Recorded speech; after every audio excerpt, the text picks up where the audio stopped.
Amis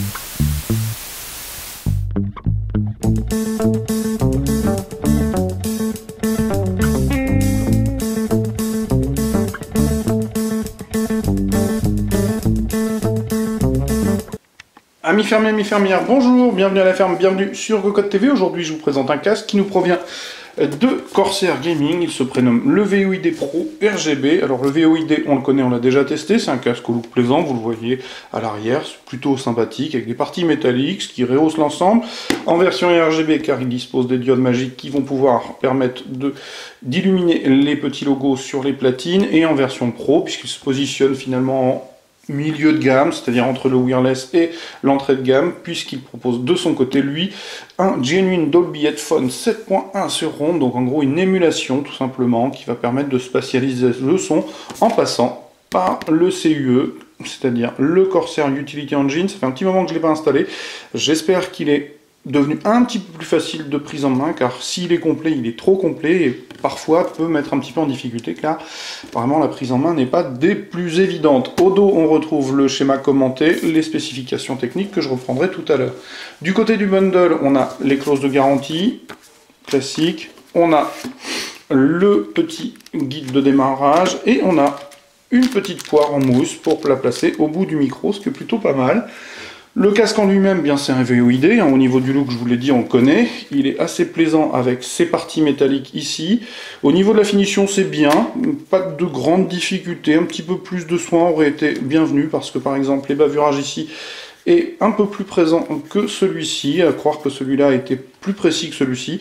Bon, au-delà de cet aspect-là, pas de difficulté, c'est plus au niveau des matières, petite critique.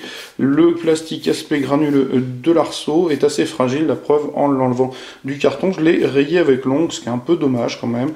Bon, au-delà de ça, c'est plutôt correct, pas de difficulté. Donc l'arceau, vous le voyez, il est assez peu épais, fondamentalement. Il accueille un coussin à mémoire de mousse à mémoire de forme maillée. Les réglages sont classiques sur le VOID, c'est-à-dire une coulisse.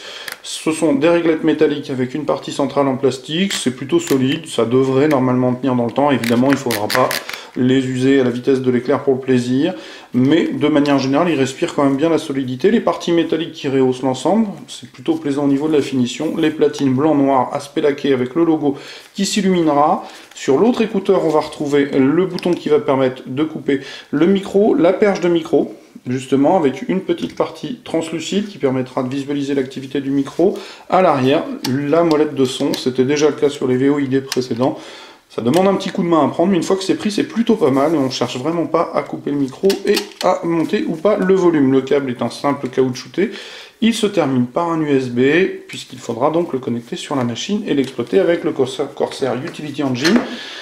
Alors très honnêtement, je n'ai pas encore eu le temps d'aller le brancher sur la machine pour la présentation. L'idée, ça va être de le faire pour voir si le son est bon. De toutes les manières, avec CU, on pourra forcément jouer de la carte de légalisation. Je pense qu'au naturel, il risque d'être un petit peu plat. C'était déjà le cas du VOID précédent, il n'y a pas de raison que ce soit différent. On conserve en niveau technique les HP de 50 mm. On a un spectre couvert de 20 Hz à 20 000 Hz avec une impédance de 32 ohms. La sensibilité s'établit à 107 dB, à plus ou moins 3 dB. Je pense que j'ai à peu près fait le tour. Je n'ai pas plus d'informations à vous donner. La grande question, ça va être finalement la qualité de l'émulation et la qualité du son. Donc le son, ça c'est certain, on pourra le réadapter. L'émulation, reste à savoir si c'est convaincant. Avec seulement 2 gamelles de 50 mm, ça reste à voir. On devrait normalement obtenir quelque chose d'un petit peu spatialisé, mais certainement pas autant que pourrait le faire un vrai casque ou un vrai home cinéma. Je l'ai déjà expliqué plusieurs fois dans les vidéos, c'est toujours difficile.